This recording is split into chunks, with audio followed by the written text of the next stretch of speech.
The Moana so-called live-action trailer is facing a backlash that the legacy media does not want to cover. It's just too bad, so sad, that we're determined to tell the truth and let you know what's really going on with Disney's biggest girl brand that they have. Today, we'll let you know, do they have a Montanui-sized monstrosity and no way to save a film that could drown their biggest Disney princess?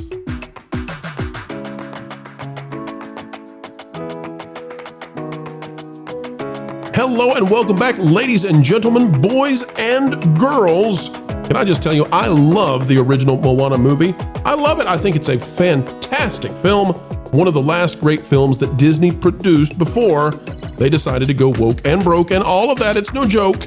But folks, they can't recapture lightning in a bottle. And we're here to tell you the throttle has been dropped down. Backlash, ratio, dislikes, that's what it's all about when it comes to the Moana trailer. The legacy access media, the Hollywood trades who depend on Disney being saved, they'll tell you anything other than what's really happening. Click the like button and we'll show you what the brand new wave is. It's a tsunami of dislikes against Disney. All right, out of deadline yet again. Anthony D'Alessandro with this one. Moana trailer sales to 182 million views in first day. It is the second best for a Disney live action movie behind The Lion King. Now, let's just sit on that headline for a minute, everybody. Just sit with me on this title. Just sit with me, everybody. Wizard, you with me on why this one's such a terrible headline? Did you see the lie yet? This one is insane. Explain the inception levels of deception we've got in this. Well, I mean, hey, they got to pivot as best they can. We'll get to it. Let's go through it.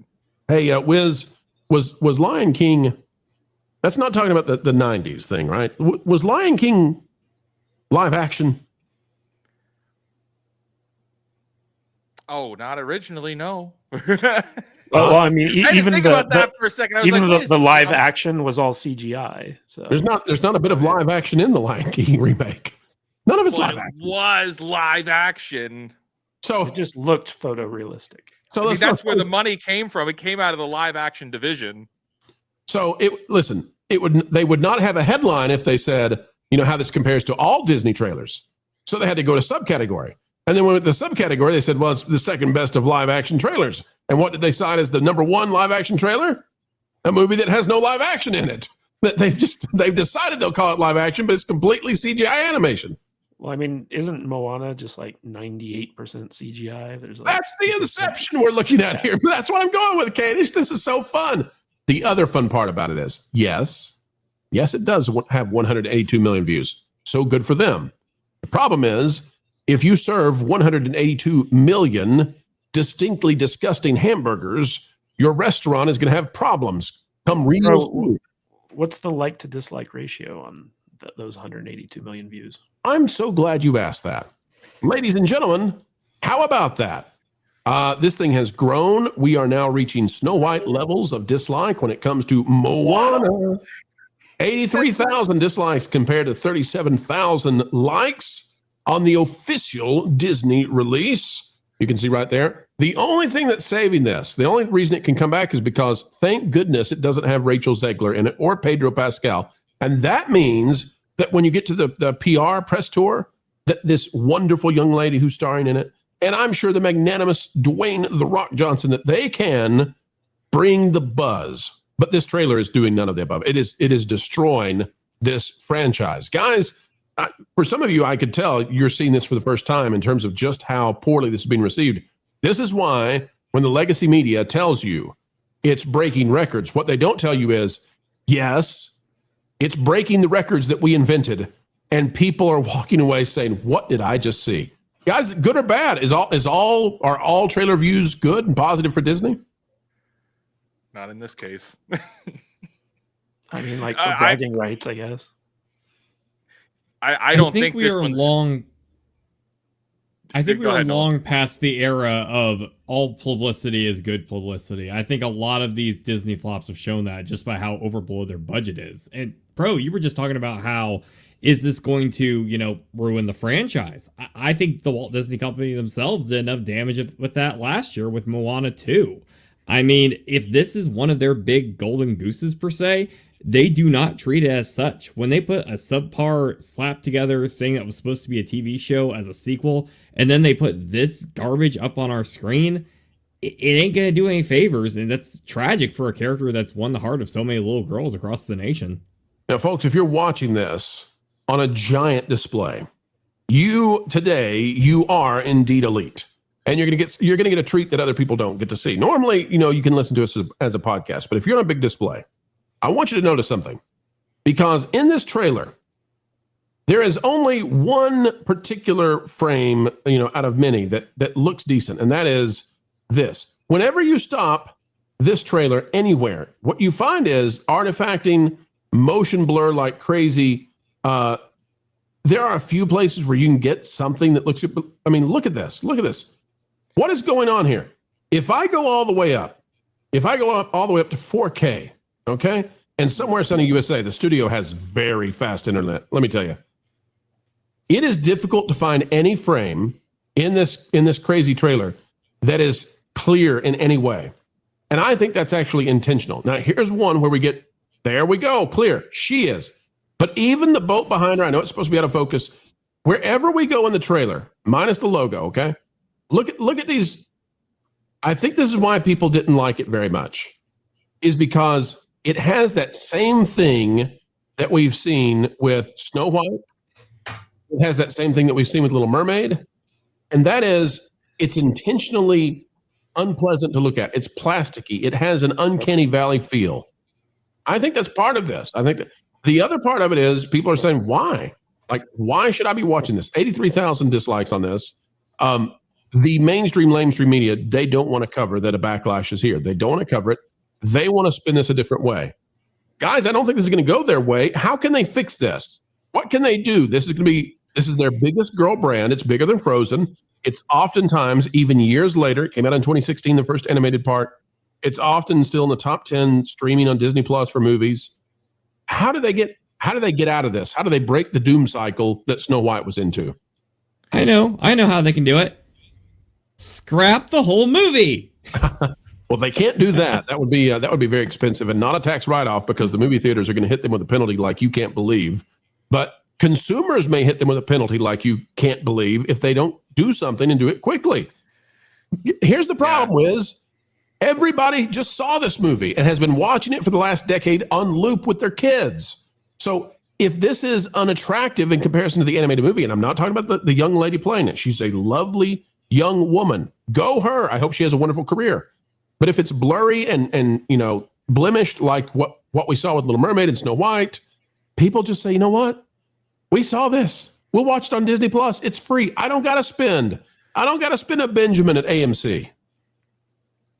Yeah, the problem with a movie like this is you could just watch the whole thing at home, because this is going to be exactly the same as the animated film. And the animated film is great. It's a good movie. But you look at this, it's going to be exactly the same thing, but it's live action. And you got to pay to go see it in theaters. You got to take the whole family. It's not fun. The floors are sticky. It's not worth it to go to theaters anymore. But also the theaters have burnt out the goodwill that they had. Well, not even the theater's fault, but Hollywood has burnt out all the goodwill of people being willing to go to theaters when they can just wait to see everything at home. That's number one. But number two, I think this is going to make money. I still think that this is going to make money because it's Moana. It's not. I don't think it's going to hit $1 billion, but I think this still has the possibility to break even, despite the fact that people don't think it looks good, despite the fact that The Rock is not a big star anymore. He cannot bring money into the box office. We look at Red 1 and the most recently, The Smashing Machine. Both of those did not do very well, and those were two big Rock movies. Those are great points. Jumanji back to get The Rock going. Let me ask you guys a question that is starting to foment in my mind. Okay, and anybody can chime in on this. When I went and saw Moana 2, I was unimpressed with it. Very unimpressed. It was Disney Plus slop. You could tell that it was basically the first episode from a series that was intended, and then the final episode and some mishmash in between. It was awful, in my opinion. Nothing like the original. Nobody, by the way. We can prove this. This is not my opinion out there in left field. When's the last time you heard a kid singing a song from Moana 2? They don't even know what the song is, let alone the lyrics. They can't hum it. And you're not going to. Here's the thing. I wonder, guys, I wonder, did Moana 2, was it so bad that it actually has damaged the brand already and we just didn't know it? Even though it did what it did with the box office. Kadish, maybe people walked away. A lot of people walked away and said, what the heck? Where did the talent go? That's not Moana. And maybe now they're not going to go see something just because it's got the Moana name on it. Well, anecdotally, so the How to Train Your Dragon live action movie came out not too long ago. And I'm like, it's just the exact same movie. It's almost shot for shot. It's also completely CGI, So like, why would anybody want to go see a live action How to Train Your Dragon? And my wife and all of her friends who watched that movie when our kids were growing up, and they ended up really liking the How to Train Your Dragon franchise. They all got together, went out for a girls' night, and watched the How to Train Your Dragon live action movie. And I think that even though I hate to admit it, like there is a draw for this type of thing, because this isn't Moana 2. This is the original Moana. It's the movie everyone loves. And it's a live action version. So people are like, oh, we're going to go see the live action. I think more adults or people who grew up on this movie are going to want to see the live action version, just because like once you age out of like your childhood, you're more kind of like, you want to see more realistic stuff as opposed to like, the cartoon stuff. So I think that might have something to do with it. I don't think that this is a Moana 2 issue at all. I think it's just like people love the original movie and they want to see a photorealistic, realistic version of that movie. It's up there with like any other type of remake, and it's appealing to an aged out audience. But that's where the problem is, Kadish, because like 98% of this trailer is CGI, just like the original movie was CGI. It's only 2% real people, and even The Rock's wearing a rubber suit. Yeah, but it looks real. No, it doesn't. That's the important thing. That's the important thing. If I could weigh in a little bit on the CGI issue, Pro, you were walking us through a bit of how they're just so overstimulating so much with the motion blur and how, lazy in style. Yes. Compare that to just here recently on That Game Place Live, we were going through freeze frames of the sequel to the Mario movie, the trailer for that. And I was really impressed by just how like almost every frame of that darn movie, it's beautiful. It's eye-catching. In just a few months here, kids are going to be ogling over that movie. And that's probably going to be around the same time that this is going to drop on Disney Plus. And you have to ask, like, if the whole thing is CGI and there's better competition, are a few live-action characters really going to connect with either A, the kids, or B, is the luster still going to be there for those who, say, grew up with it, like Mr.'s family over here? Do you think that's going to have longevity? Because people took the bait for Aladdin's live-action remake. People were curious with How to Train Your Dragon because that was a non-Disney property. Yeah, Can this strategy go going forward? How to Train Your Dragon was supposed to break $1 billion. That was the expectation, and it didn't. It really underperformed what people had thought it was going to do, and so that's a wake-up call. I'll tell you guys something that I sometimes think about when it comes to these sorts of things, and that is, these companies, the brand really matters, and the brands that you own really matter. And the idea that a brand gets to where it is, if it's at the top, the idea that it gets to the top for just any old reason or just luck of the draw is untrue. There are deeply psychological reasons that a movie like K-pop Demon Hunters or Moana or a series like Stranger Things really takes off. And when you get to the top and your franchise is beloved in the way that something like Moana is, it's oftentimes following along in something we call the Pareto principle. And that is that at the very top 10% is getting 90% of the success.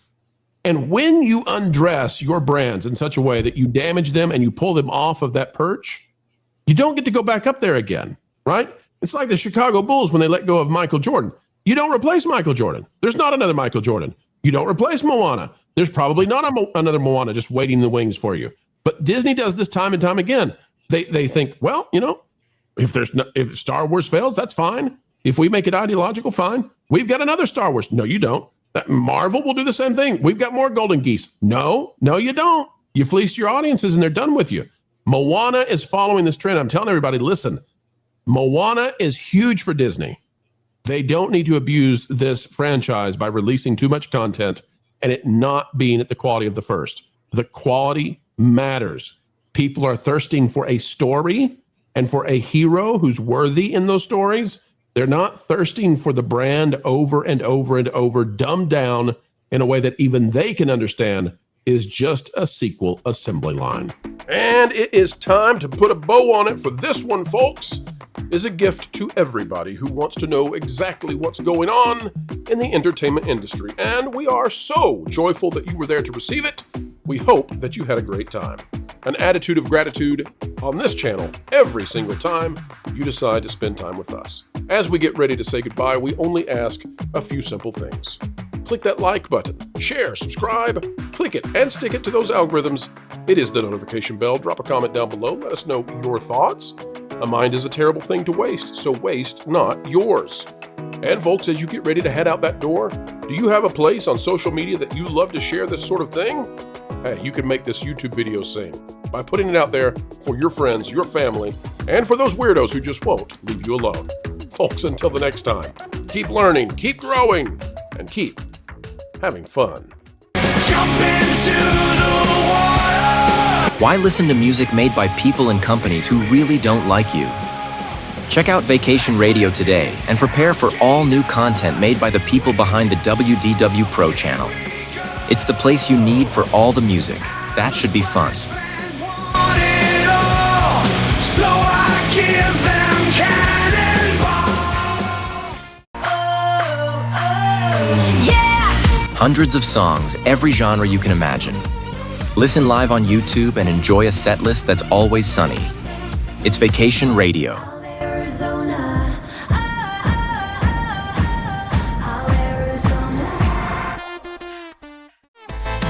Pineapple pizza, Hawaiian ice freeze, yeah. Can't wait to be up. 3 days of you and me. What are you waiting for? Every WDW Pro video has a link to Vacation Radio in the video description. Try it out and subscribe today.